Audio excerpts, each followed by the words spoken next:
this is Cate Mackenzie.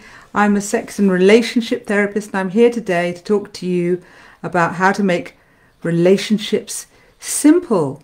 And I'm hoping that this is all going to work, because I've had slight problems. Thank you for the help with sound, and then the live not working. So I'm hoping this is going to work right now.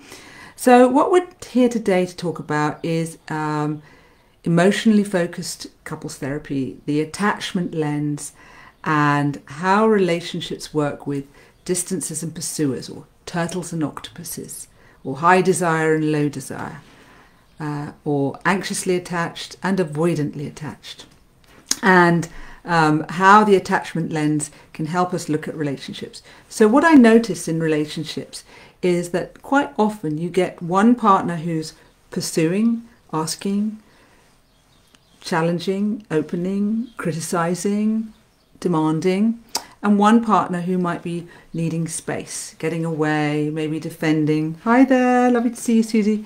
One partner might be trying to get away, get space, maybe defensive, maybe even aggressive if they feel like their space is being taken. And so what we're going to look at is, where do these dynamics come from?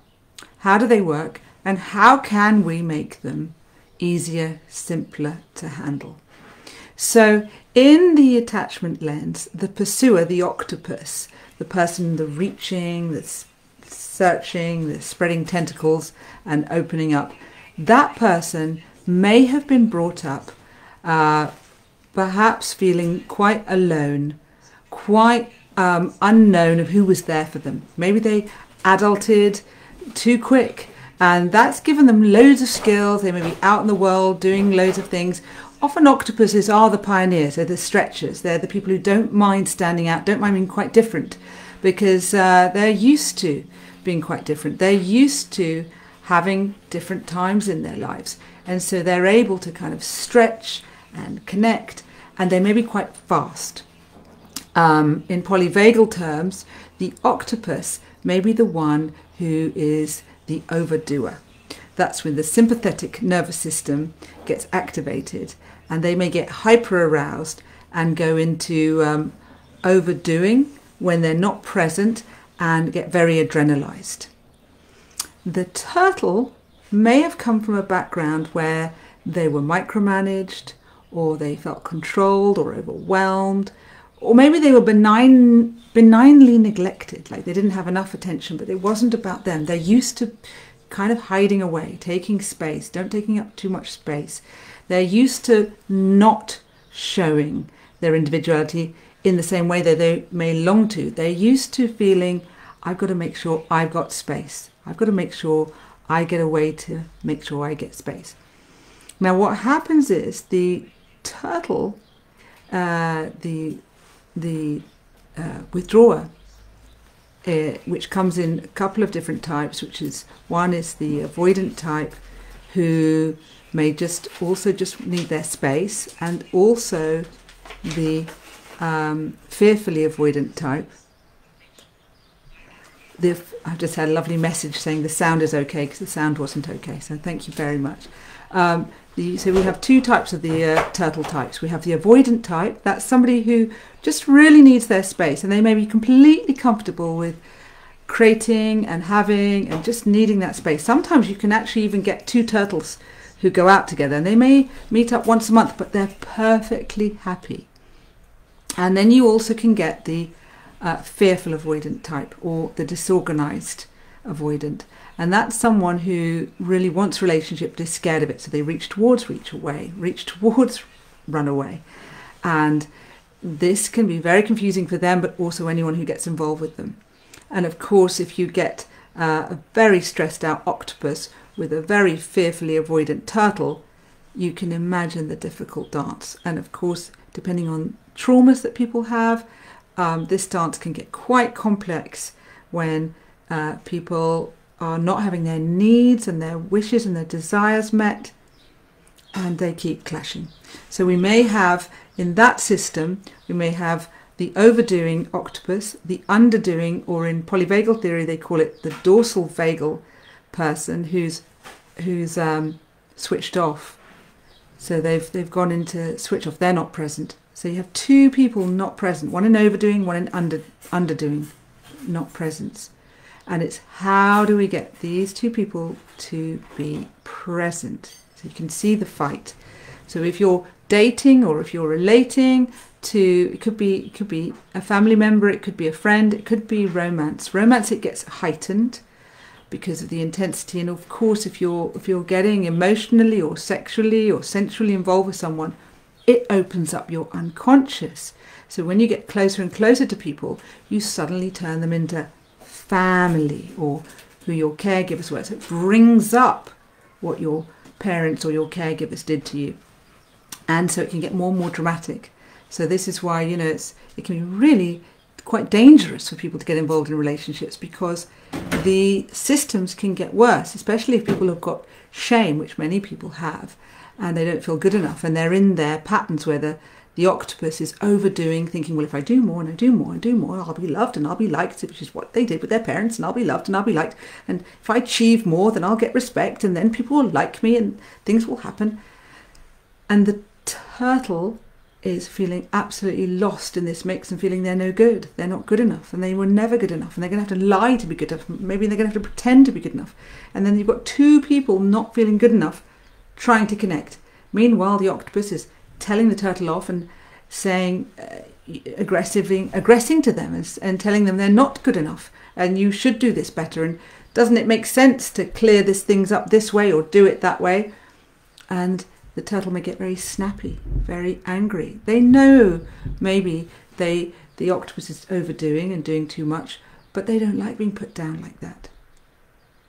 And so what can happen is these two who really are drawn to each other, and there's a natural fit because there's natural gifts in this system, can really end up in a very horrendous dance. We call them demon dances, where you have the who's the bad guy dance.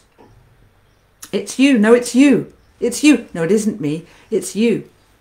The protest polka, that's when, if only you would do this, if only you would do that, if only we could do this. This is what's going, where someone's really trying to reach. They're trying to reach and get that connection. Or flee and flight dance. I'm out of here. I don't want to be with you anymore. Well, I don't want to be with you. Well, I don't want to be with you. Well, let's split up. Well, sure. Okay, well, let's split up. So you can see how, in some ways, with all these different dances, attack, withdraw, withdraw, attack, withdraw, withdraw, you never get through to what do the people need. And so this is what I wanted to say about making it a lot simpler, is that the turtle needs less intensity. It's really hard. It can feel like bombs going off to go straight to emotional feelings. And a lot of turtles, they want to protect the space. They want to make it a lot easier. That's why they'll suggest banter, watching a film, going for a walk. They want to suggest things that don't heighten the emotion.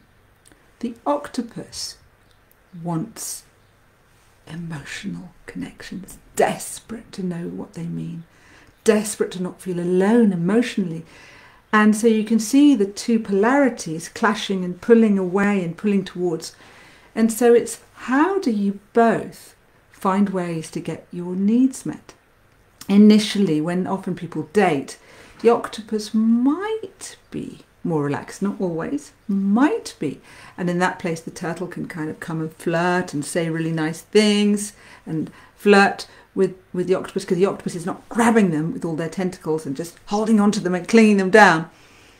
But of course, as soon as this happens, the fight starts, and the turtle is not going to give away. They're not going to give things if they have to. They want to give because they're giving it from their heart. And the octopus wants to be loved, but they feel like, why aren't you loving me? You seem to love me at the beginning. So this is my thoughts for you. We have these things called primary and secondary emotions. So the primary emotions are your core vulnerable feelings. Sadness, anger, joy, happiness, despair. It's what's really going on. So sometimes when the octopus might be saying, you didn't clean up enough, or you didn't do this enough, what they're really saying is, I'm lonely. I've got a job interview Monday. I'm scared about it. I want your attention. Can you be here? But it's scary. And sometimes they don't even know that they've got anxious feelings. It actually takes us a time and concentration to slow down enough to know what our feelings are, to know what's going on in our system. So if we're not taking the time to even be asked the questions to slow down enough to find out what's going on, we can be left still just being criticizing the turtle. Now, the turtle, they might need to be able to say, I just need some space right now. I just need to go and do my thing and I'll come back later. But often they may forget to say, I'll come back later. They don't know they matter so much. They don't feel they matter, maybe. Maybe they feel they're not good enough. They're not good enough for their octopus. Their octopus seems to be doing all these marvellous things, seems to be out there or activating, doing all kinds of things. And maybe they don't feel they matter. And so it's partly when the turtle can slow down and breathe and connect and realise maybe they feel shame, maybe they feel fear, maybe they feel fear about opening up. But the key is, how can they create safety? Safety to open up, safety to come together with their octopus. How can these two create safety? And the keys are, if the octopus can slow down and really get to know what's really happening, what feelings are you feeling, what sensations are in your body, what does that make you feel, what activated you, what was it, how did they look, or what did they do that made you triggered? And same for the turtle. What is it that you need to feel safe? And the idea is that we would encourage the more withdrawing person to come forward, and we would encourage and see if the octopus can soften and allow themselves to express vulnerable feelings, vulnerable desires, vulnerable needs and wants.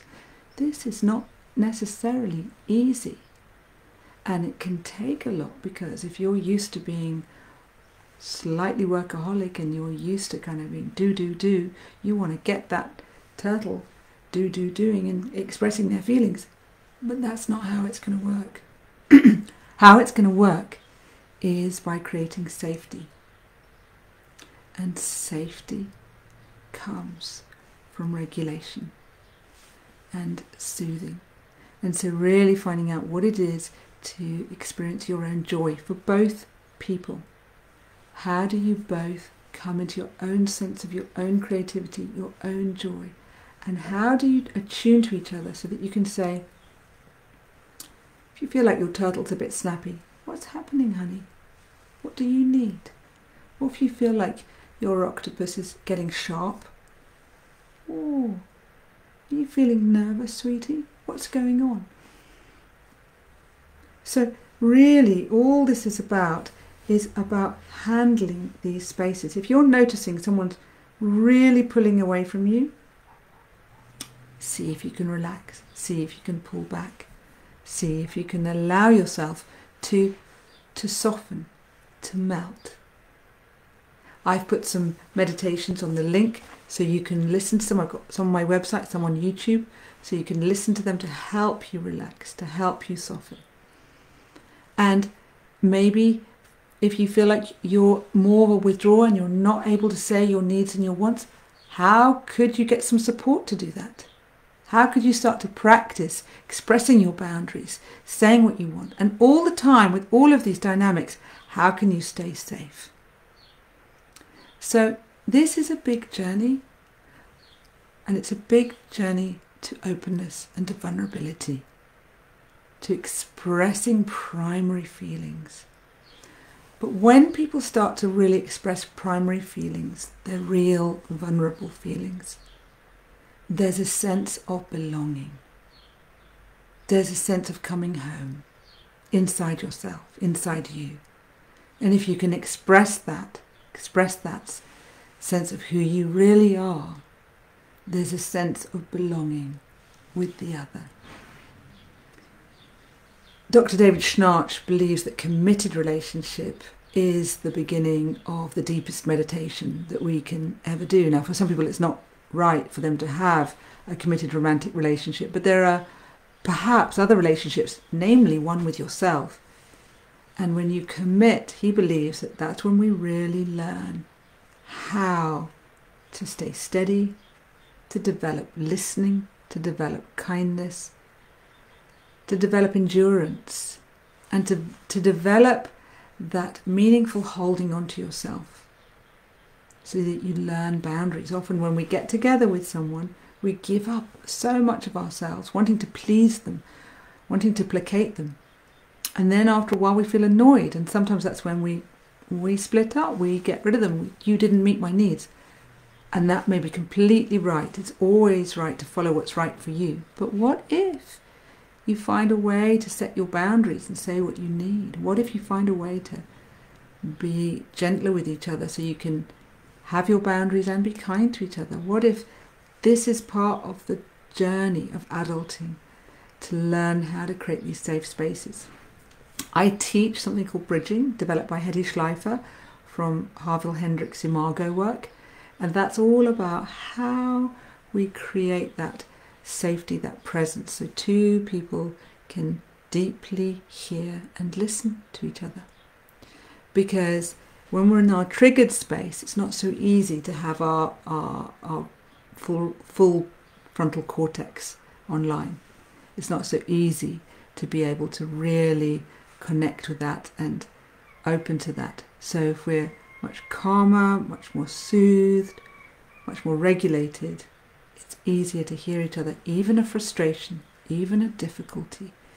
If you're breathing and you feel your belly's relaxed, your tongue's relaxed, your body's relaxed, what can happen, even a trigger, we call them in bridging, we call them waves. You can allow a wave, something that might be very difficult if you're on the move, rushing about, doing many things. It can be too much. But if you're in a calm, regulated space where you feel soothed and relaxed, and in bridging often a pair, they may hold hands, which provides oxytocin, eye contact, which provides also regulation, then it can be possible to be there and hear what may be difficult for your partner about you, and turn that into a piece of gold, turn that into a learning for the two of you, when you're both feeling calm and you're both feeling regulated. So a huge amount of this work is what we call becoming a dolphin.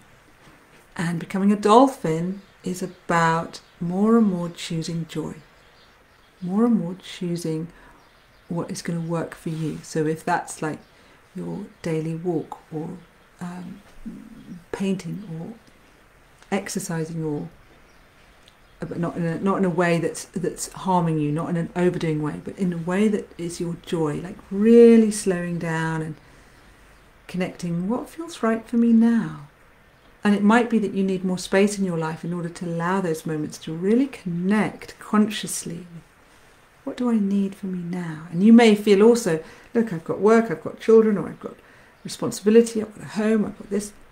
But within that, are there spaces, are there ways to create 5 minutes every so often to slow down and find out? And are there ways to create those 5 minutes in connections with others, so that when you connect, you're connecting from that heart space? You see, Dr. Pat Love is also very good on this, because she says, really don't connect on entrance or exit, across rooms, across floors, even text and email. People can have these terrible arguments and fallouts because they misunderstood each other. They didn't understand what was going on. And so I suppose the message is here, and this is an ongoing learning, and there's much more to say, and I'm going to do more on these relationship talks once a month, is that this is a journey.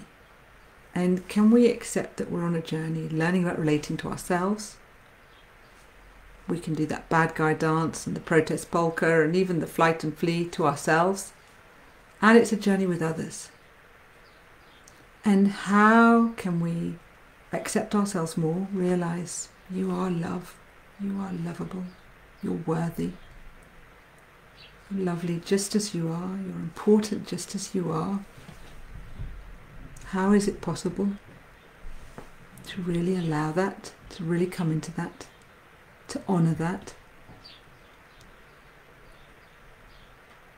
And really recognize that if you feel that you're going into your octopus side and you're getting desperate to connect or get things done, or you're pushing and it doesn't feel like aligned. It's very different when there's a flow to that. It's very different to the desperate side. Maybe you want to stop and slow down. Or if you feel like you're switching off or maybe disassociating, and maybe you're kind of leaving, you're going away, but not in a really great way for you, not in a supportive way. Maybe you're going into shame and guilt and you're just going underneath. Then again, how can you bring yourself back? Because the thing is, when we've got a balanced, regulated nervous system and our belly is relaxed and we're breathing fully and we're allowing ourselves to think about what's fun for us, then we can also bring that back to relationships. It makes so much sense to me that relationships get so desperate when we, we're often not giving up on them. We want to be together, but one person is seeking one thing and the other one is seeking another. And yet the two can teach each other. The turtle can teach the octopus to slow down, to look at the bigger picture, and the octopus can teach the turtle how to take a risk. And if you have all these different parts inside you, you can start to relate to these different parts and help them to come into balance, which is about accepting that we all make mistakes. We're never going to get it right. And if we keep slowing down and connecting with our joy, we can do this one step at a time. So thank you for being with me. I'm sorry about my technical issues earlier, and I hope that I've given some useful tips. I will be here once a month doing a Facebook Live on relationships, and I look forward to connecting with you again. Thank you so much for being with me today, and bless all your hearts, and look forward to seeing you again. Thank you.